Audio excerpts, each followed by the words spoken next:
So, Scott, welcome to FrightFest. Thank you for And having you're me. here with your film. Walking Against the Rain. So, why don't a little non-spoilery introduction to what it's about? So, it's a post-apocalyptic film. It's mainly a character-driven film of these two strangers that are communicating over these two soon-to-die walkie-talkies. And they agree on a place to meet. Our film takes place during that journey.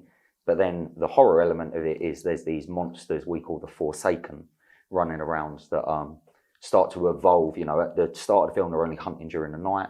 Then they start hunting during the day. So it kind of changes their plans a little bit. Good. So where did the idea come from? I had a few ideas for basically jumping from short to feature. And, you know, I've made a few shorts, like done quite well with them and stuff. And for me, it was mainly about, okay, what can we get done for a micro budget, really? You know, no one was going to give us a lot of money and we didn't have those connections to get a big budget. So what could we do for a little bit of money, but also try and make it look quite well? So, you know, the one they always tell you, one room, two characters. I was like, okay, I'll take the two characters, but if I put it outside, maybe I can get a bit more, you know, from that. And, you know, I think we did because we were very lucky to go to the Lake District, work with a couple of people that own a lot of land. And it looks like they're traveling a long way in the film, but actually, like if you saw where we shot, it's like one thing's over here, one thing's over there, and we just made it look like. But that's the magic of the movies.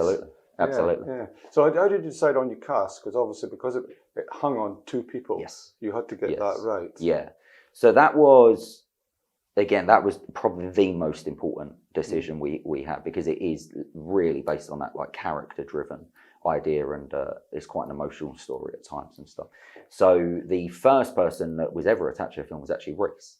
I had seen him in Cruel Summer, and I really liked what he had done in Cruel Summer, and you know, we got in contact with him, we had a chat with him, and yeah, he just kind of ate it up and wanted to like jump in, especially because it was a little bit of a different, it's not like a macho male character. You know, he's the one that's actually struggling with coming to terms with the loss of like family and stuff like that. And then for the female lead, Sophia, I worked with on my previous film, Black Mass. And yeah, loved working with her. And ever since we done that, she was just on at me all the time, like, what's the next one? What's the next one? What's the next one? So it was like, okay, well, take a look at this. And yeah, so all credit to her, because she did not leave us alone on that one. So the jump from short to feature, how did you cope? So I've been asked this question a few times, actually. For me, it isn't so much the creative side of it or anything like that, because my short films, always tended to be a little bit longer than most people's, because I always thought my end game is features, and I don't want to not be able to do that like beginning and middle and end for a story and just kind of like be like, oh, I've done scenes and I don't really know how to put them together. So that wasn't a big jump for me. I also produced the film with my co-producer Chris Niles, and it was more the logistical side of it.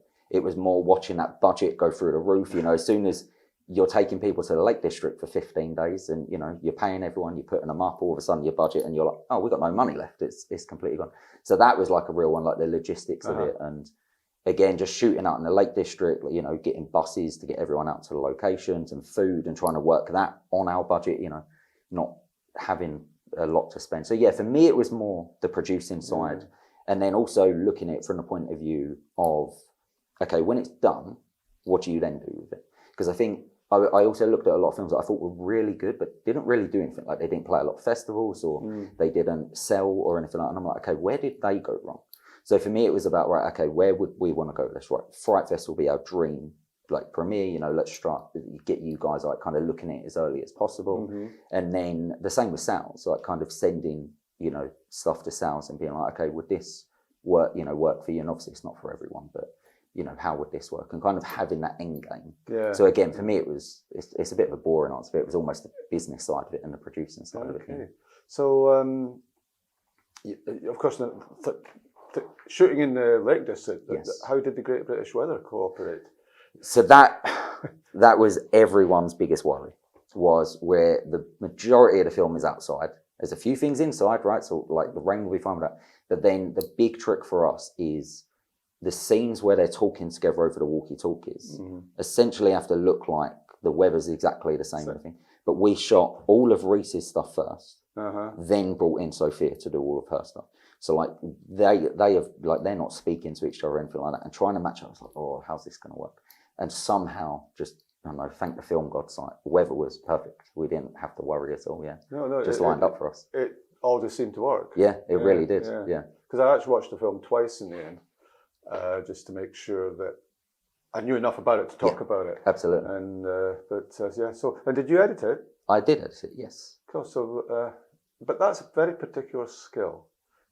Yes. Because they always say the film's made in the edit. Yes. So was that your initial background? Yeah, in a way. So it comes from two areas. So as a day job, I was doing a lot of like AV work, audio visual work, like kind of like these guys, setting up cameras, lights, stuff like that.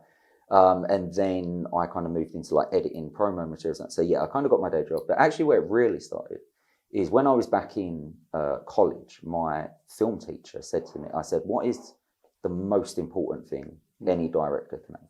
And he was like, be an editor. If you can edit, you'll work out how to direct. Like that's more important, you know.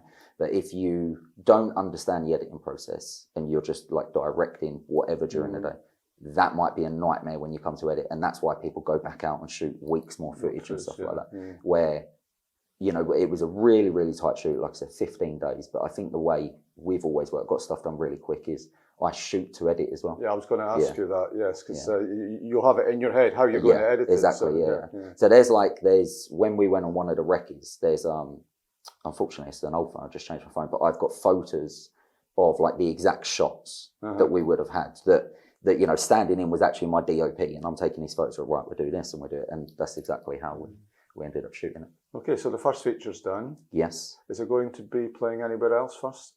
There will be another festival. I don't know if I can say anything about it.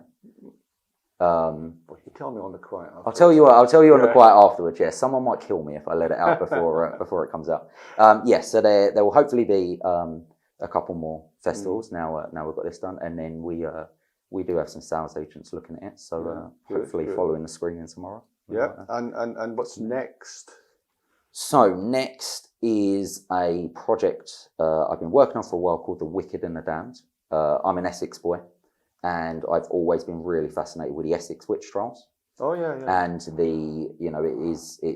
debated a little bit, but it is said the first woman ever convicted for witchcraft was in Essex, so literally where I live in Chelmsford. So I've kind of got a story based on that I want to tell, and like I've been working on for a while. So a period piece. I think that's it. Yes, it will be a period piece, but horror. It's all horror. But, good. So we'll look forward to seeing absolutely. That. And you'll be sitting here again next year talking about Wicked and Damned. Absolutely. Thanks very much. Thank you very much.